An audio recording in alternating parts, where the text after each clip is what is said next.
Hi అండి, నమస్తే. Welcome to Ammu Kittu's world. ముందుగా అందరికీ wish you a very happy new year అండి. లాస్ట్ ఇయర్ కన్నా కూడా మీ అందరికీ ఈ ఇయర్ ఇంకా బాగుండాలని మనస్ఫూర్తిగా కోరుకుంటున్నాను.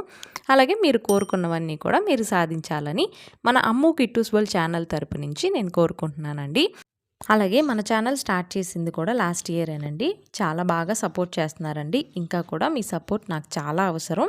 ఇలాగే సపోర్ట్ చేస్తూ ఉండండి. ఈ ఇయర్ని మంచి స్వీట్తో మనం స్టార్ట్ చేసేద్దామండి.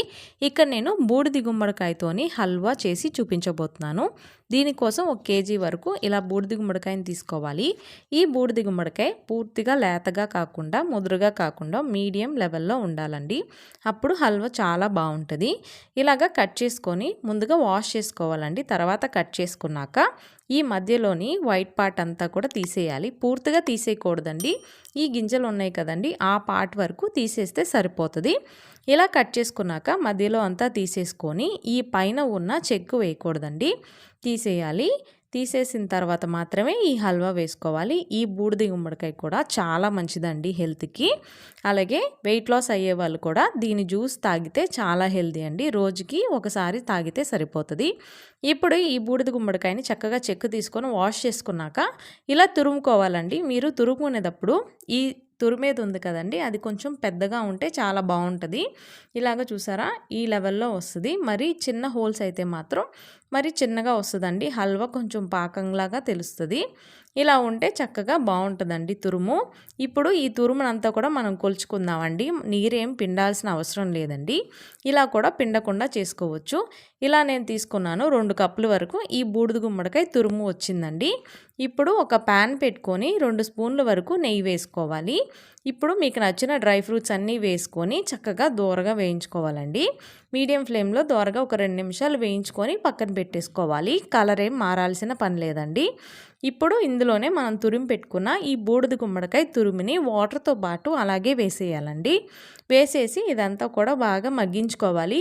ఇందులోని వాటర్ అంతా కూడా చూసారా 3 వంతులు బాగా డ్రై అయిపోవాలండి. అప్పుడు ఇందులో 1 కప్పు తురుముకు గాను 3/4 కప్పు కొలతతో నేను ఇక్కడ పంచదార వేస్తున్నానండి. ఈ పంచదార బదులు మీరు బెల్లం కూడా వాడుకోవచ్చు, కానీ నేను ఇక్కడ పంచదారే వాడుతున్నాను. హల్వా పర్ఫెక్ట్ టెక్స్చర్ రావాలంటే పంచదార మాత్రమే వాడాలండి. ఇలాగ వేసిన తర్వాత ఈ పంచదార అంతా కూడా బాగా మెల్ట్ అయిపోతుంది. ఇప్పుడు ఇందులో కొంచెం ఇలాచీ పొడి వేస్తున్నానండి. అలాగే మనం వేయించి పెట్టుకున్న డ్రై ఫ్రూట్స్ కూడా వేసుకున్నాక పుచ్చగింజలు వేసానండి. పుచ్చగింజల్ని నేను నెయ్యిలో వేయించలేదు. అలాగే వేస్తే చాలా బాగుంటుంది. ఇప్పుడు కొంచెం ఫుడ్ కలర్ వేసానండి. ఈ ఫుడ్ కలర్ అనేది పూర్తిగా ఆప్షనల్. కొంచెం కలర్ఫుల్గా ఉండడానికి నేను ఇక్కడ గ్రీన్ కలర్ ఫుడ్ కలర్ వేసాను. వేసిన తర్వాత కొంచెం కలుపుకొని ఇప్పుడు 1 స్పూన్ నెయ్యి వేసుకొని కలుపుకోవాలండి.